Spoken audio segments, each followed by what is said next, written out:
დავიბადე 1977 წლის 9 ივნის თბილისში. საკუთარ თავში მომწონს ულევი ენერგია. და რაც ყველაზე მეტად არ მომწონს, ეს არის სიზარმაცე. ბოლგე. ტრადიცია, რომელიც მომწონს ქართული გინდა და არ ქვით ზოგადად ტრადიცია, ეს არის ოჯახის ტრადიცია ერთი და მეორე უფროსების პატივისცემა. და რაც არ მომწონს და ძალიან მაღიზიანებს, ეს არის ბრჭყალებში ჩემთვის მაგას არ ვარქმევ ტრადიციას, მაგრამ ეს ხდება ხოლმე, ეს არის ჩასხმა სუფრასთან, ამას ვარქმევთ, რომ ეს არის ქართული ტრადიცია, არ არის ეს ქართული ტრადიცია, როდესაც ქართველი მამაკაცი აუცილებლად ეჯიბრება მეორეს, ვინ უფრო მეტს დალევს. აი ეს მაღიზიანებს ძალიან და ჩემთვის მიუღებელი ტრადიცია არის თუ ამის ტრადიციას ვარქმევთ. წიგნის კითხვა ძალიან მიყვარს ბავშვობიდან პრინციპში, იმიტომ რომ მაგალითი ძალიან კარგი მქონდა ყოველთვის, ანუ ჩემი მშობლები ძალიან ბევრს კითხულობდნენ ყოველთვის. ბოლო წიგნი, რომელიც წავიკითხე, ეს იყო ორუელის 1984 და დღევანდელი სიტუაცია მაგონებს აბსოლუტურად ერთ-ერთში იქ წიგნში აღწერილ რეალობას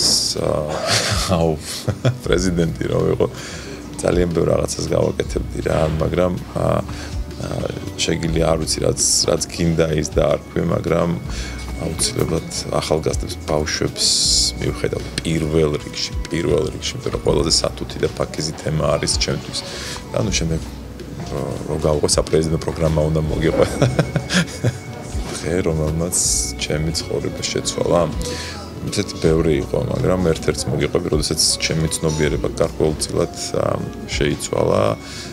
ეს იყო ის დღე, როდესაც 2003 წლის 30 ივლისი, როდესაც გავხდი თერგდალეული, აი იქ ბევრ რაღაცას მივხვდი. ერთი შანსი რომ მქონდეს ცხოვრებაში რას შევცვლით. ძალიან ცოტა. ბიბლია არ მაქვს საკითხული თავიდან ბოლომდე, რამოდენიმე ცდა მქონდა, მაგრამ ვერ მოვერიერ. მაგრამ ზოგადად ვუძნობ, რომ ეს არის მთავარი წიგნი ცხოვრებაში. როგორ დავახასიათებდი ქართველ ხალხს? ძალიან მაგარი ხალხია ზოგადად, თუმცა ბევრი ნაკლოვანება გვაქვს და გვახასიათებს. და პირველი ალბათ ნაკლი, რასაც გამოვყოფდი, ეს არის ერთმანეთის გაუტანლობა და ეს ისტორიულად მოგვწევს ჩვენ სამწუხაროა რა თქმა უნდა, მაგრამ მთლიანობაში მე ძალიან ნიჭიერი ვართ, ძალიან ჭკვიანი, მებრძოლი, მაგრამ ძალიან ბევრი მინუსი გვაქვს, რომელიც გვიშლის ხელს იმაში, რომ უფრო ძლიერები ვიყოთ და უფრო მრავალრიცხოვნები რა, მაგრამ რა გავაკეთოთ, რაღაცა უნდა ვიღონოთ და დავიბრუნოთ ძველი დიდება. სექს ვერაფერს ვერ შეადარებს, სექსი არის უდიდესი სიამოვნება, რომელიც ღმერთმა გვაჩუქა რა, ამის შესაძლებლობა. ასე რომ ეს არის ცხოვრების, არ ვიცი, შემადგენელი ძალიან დიდი ნაწილი, რომლის გარეშეც ცხოვრება ალბათ წარმოუდგენელია. მილიონი რომ მოვიგო, დავხარჯავდი ალბათ ქველმოქმედებაში. Facebook-ის როლი ჩემს ცხოვრებაში კი მნიშვნელოვანი არის, საკმაოდ აქტიურად ვარ Facebook-ში ჩართული, მაგრამ მაინც ვცდილობ რაღაც მომენტებში დისტანცირება გავაკეთო, ანუ ძალიან ზედამოკიდებული არ გავხდე, იმიტომ რომ გეტყვი ხშირად ხვდები სიტუაციას, როდესაც მეგობრები, შეკრებილები ერთ სიტუაციაში სუფრასთან ტელეფონში ჩარგულები და სიჩუმე სრული. ძალიან ცუდია რა. ვარ თუ არა ჰომოფობი? კი, ვარ, უნებრივია ვარ. რატომ? იცი რა, მე გეტყვი რა, რომ დამას ყოველთვის ვაფიქსირებ ეხლაც და შემდგომშიც დავაფიქსირებ რა, არავის სექსუალური ცხოვრება და მისი სექსუალური ორიენტაცია რა, ჩემი საქმე არ არის ის ადამიანი რომელიც იღებს გადაწყვეტილებას და იცხოვროს ისე თუ ასე აბსოლუტურად მისი გადაწყვეტილება იქ არასოდეს ვერევი და იმოთ კედელში თუ თავის სოციუმში რასაც აკეთებს ეს მისი საქმე მაგრამ ჩემი ლოიალურობა მთავრდება ზუსტად იქ სადაც იწყება პროპაგანდა და აგიტაცია და ბრჭყალებში ბრძოლა უფლებებისთვის რომელსაც არავინ არ არღვევს პირიქით მეცაც გეტყვი რომ აქეთკენ ირღვევა ჩვენი ჰეტეროსექსუალების უფლებები მაშინ როდესაც ჩვენ აზრს ვაფიქსირებთ გვაქვს თუ არა ჩვენ უფლება და ვაფიქსიროთ ჩვენი ნეგატიური აზრი რაღაც საკითხთან მიმართებაში თუნდაც ასექსუალურ უმცირესობებთან მე მგონი გვაქვს ხო მაგრამ როდესაც გამოვხატავთ ამ აზრს იწყება აი ნადირობა ფაქტიურად ნადირობა იმ ადამიანებზე რომლებსაც ეს არ მოწონთ პროპაგანდა არ მოწონთ ის რის გატარებასაც ეს უმცირესობები ცდილობენ ცხოვრებაში ჩემთვის და საზოგადოების უდიდესი ნაწილისთვის მიუღებელი არის ერთსქესიანთა ქორწინება ჩვენს ქვეყანაში ხო როგორც მინიმუმ ჩვენს ქვეყანაში და ამას ვაფიქსირებთ ჩვენ ვართ ნელები კაჯები და ასე ვთქვათ ჰომოფობები და ფაშისტები ნაცისტები ნუ ახლა ვაპატით მაგრამ უმეტესობას ესე მიგვაჩნია რა მაგრამ კიდევ მეორე არავინ არ არღვევს მათ უფლებებს და უნდა იცხოვრონ იმ კანონებით რომ რა კანონებიც დადგენილი არის ამ ქვეყანაში ცირა კარგი მამა ვარ მაგრამ მინდა რომ უკეთესი ვიყო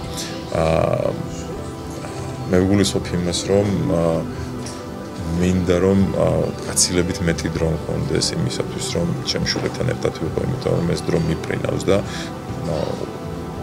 უკან მოხედავს ვერ მოასწრებ რომ შენი შვილები უკვე გაზრდილები იქნებიან და აი ზუსტად იმ ფანტასტიკურ წლებს წუთებს წამებს აი იმ ბავშვობის აი იმ ზღაპრის ჩვენ ესე ვანიავებთ და კარგავთ და აი ამას უსურვებ ჩემ თავს და ჩემ შვილებს რომ გაცილებით მეტი დრო გქონდეს ერთმანეთისთვის ცხოვრების ჯანსაღი წესი ძალიან მნიშვნელოვანია მით უმეტეს ჩვენს დღევანდელ გარემოში როგორშიც ჩვენ ცხოვრობთ იმიტომ რომ ნუ ავიღოთ დედაქალაქის მაგალითი ავიღოთ ნუ კატასტროფა ხდება რას ვსუნთქავთ ვერ წარმოიდგენ და როგორ ცხოვრობს ძალიან დიდი ნაწილი ახალგაზრდობის და არა მარტო ახალგაზრდობის რა ზოგადად ჩვენი საზოგადოების ძალიან დაძაბული ტემპია ძალიან ბევრი საქმეა კომპიუტერი მანქანა სტრესი იქ არაჯანსაღი გარემო სამსახური და ასე შემდეგ რაც თრგუნავს ჯანმრთელობას რა მე აუცილებლად ურჩევდი რომ ყველა შაბათი კვირა არა ბარებში და რესტორნებში გაატარონ არამედ იპოვონ თავის თავში შესაძლებლობა რესურსი რომ აუცილებლად გავიდნენ ბუნებაში ბუნების წიაღში იპოვონ რაღაცა თავისთვის საინტერესო სპორტის სახეობა თუ აქტიური დასვენების რაღაცა სახეობა ხო და აუცილებლად ჩაერთონ ამაში რაც შეიძლება ახლოს დაუბრუნდეთ ბუნებას რა იმიტომ რომ აი იქ არის ჩვენი ჯანსაღი ცხოვრების წესი იქ არის ჩვენი გადარჩენა რა და იქ არის ჩვენი ჯანმრთელობა ქართულ ემიგრანტებს რა გითხრა შემიძლია და უნდა აუცილებლად მოვეპერო იმიტომ რომ ჩემი მეგობრები არიან ემიგრანტებში რომლებიც უკვე ძალიან ბევრი წელი არ მინახავს რა და ვეტყოდი რომ არც შეიძლება მდგომნეული იყოს მაგრამ აუცილებლად საბოლოო ჯამში უნდა დაბრუნდნენ საქართველოში იმიტომ რომ ყველანი ამ ქვეყნის შვილები ვართ რა და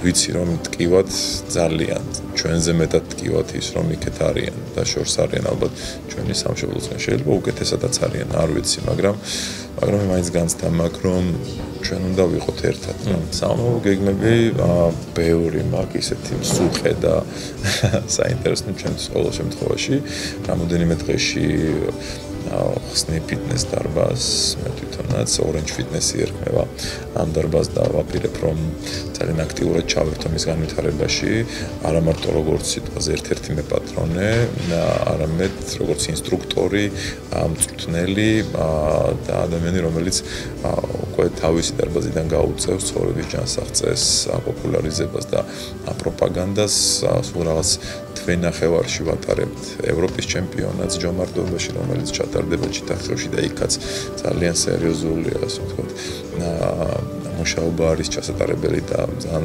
დიდი პროცესი გვაქვს და დიდი პასუხისმგებლობა აკიდებული მხრებზე.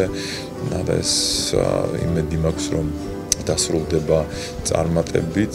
ასევე გეგმაში არის, რომ მე უკვე ევროპის ჩემპიონატის დასრულებისთან მეორე დღეს ვტოვებ ჯამარდობის ფედერაციის პრეზიდენტის პოზიციას და უკვე ახალი პრეზიდენტი ეხულება ჯამარდობას.